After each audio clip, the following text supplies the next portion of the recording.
এডুকেয়ারের তরফ থেকে আবারও আপনাদের সকলকে স্বাগত। তো আজকে আমাদের অফিসে যে চারজন ভাইকে দেখছো, এরা অনেক দিন ধরে প্রায় 2024 সাল থেকে আমাদের মাধ্যমে ব্যাঙ্গালোরে চাকরি করছিল। তারপর ওরা আজকে আমাদের এখানে কিছু ডকুমেন্টেশনের ব্যাপার ছিল, সেটা কমপ্লিট করলো।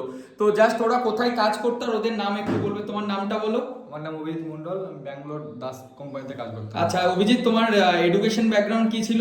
আমার 12 ছিল। 12 পাস করেছিলে। কত সালে জয়েন করেছিলে তোমরা? 2024 সালে। আচ্ছা, ওখানে কি খুব হার্ড কাজ ছিল নরমালি? খুব একটা হার্ড কাজ না, মানে করতে পারবে তো যারা নন টেকনিক্যাল স্টুডেন্ট আছে? সবাই করতে পারবে এগুলো। আচ্ছা, তোমার বন্ধু, তোমার নামটা? ওখানে তো সব থেকে সহজ কাজ, পুরোদিন বসে থাকা, 8 ঘন্টার মধ্যে 8 ঘন্টায় বসে থাকা কাজ।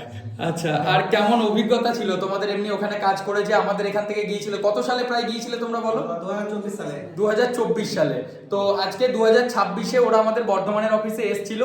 কোথায় বাড়ি তোমাদের? আমাদের এই মুর্শিদাবাদ, মুর্শিদাবাদের, বীরভূমের। আর তোমার? মুর্শিদাবাদের। তো ওরা আজকে এসেছিল, আমাদেরও খুব ভালো লাগলো। তো তোমরা যারা মুর্শিদাবাদ বা বীরভূম থেকে আমাদের ভিডিও দেখছো, আমাদের অফিসে এসো, যারা চাকরির প্রয়োজন শেয়ার করে দিও, যারা ওই লোকেশনে স্টুডেন্ট আছো। Thank you.